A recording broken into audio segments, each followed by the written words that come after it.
Many of you have very big dreams. Every night you make plans to realize these dreams with instant motivations. You immediately set an alarm for 5 in the morning and go to sleep. And the alarm goes off, but you turn it off and continue to sleep. I can actually call this the first stage on the road to success. Then there is another stage, higher motivation and plans. This time you get up early in the morning and start working, but after a few hours you get bored and stop working. Or you are in the third phase, the option of working all day long. In this phase, you work efficiently all day long, and the next day you don't work at all, because in these 3 cases you have no habit. Things are too complicated, too boring, and too difficult for you. You may have tried to get into the habit for these methods, but in the end, as most people experience, you leave that job without getting into the habit. For example, you have the biggest example right now. You have opened this video for your dreams, and the vast majority of you will leave the video without watching it to the end and fail. But if you go against your wishes and continue to watch even if you get bored in this video, be sure that you will be successful, otherwise you will not succeed. Force yourself to discipline. Now let me tell you how to make a useful habit. First of all, you need to know what a habit is. Habit, a routine or practice that is regularly repeated, a certain state.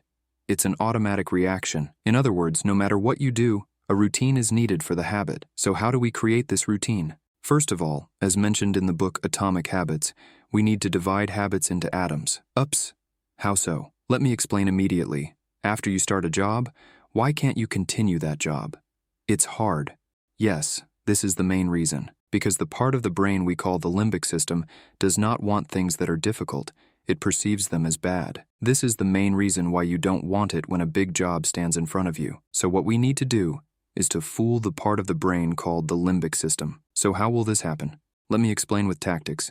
If a job is 100 difficulty level, what will be the difficulty if you divide this job into 100 parts? 1 difficulty. Now, is it easier to do a job of 1 difficulty level or a job of 100 difficulty level? Of course, the work at 1 difficulty level is easier.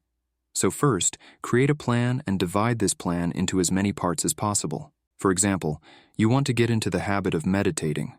For this, you should meditate for only 1 minute every day. 1 minute of meditation is quite easy to do, so it will seem easy for you to continue this work in the following days, and then you will gradually increase it. Now you have to create a plan according to this information. For example, I will meditate tomorrow at 1 o'clock. It will come to your mind during the day, and you will feel obliged to do it. If I do 1 minute of yoga at 1 o'clock, I can eat a chocolate bar. This will give your brain the impression that this is a good job, because after doing it, he ate chocolate and his happiness increased. The brain will want to meditate again. And then you're already highly motivated to tick off the plan because you've done it. We have talked about the plan and convenience for the formation of a habit. Now we will come to more important places. I am sure no one has told these methods.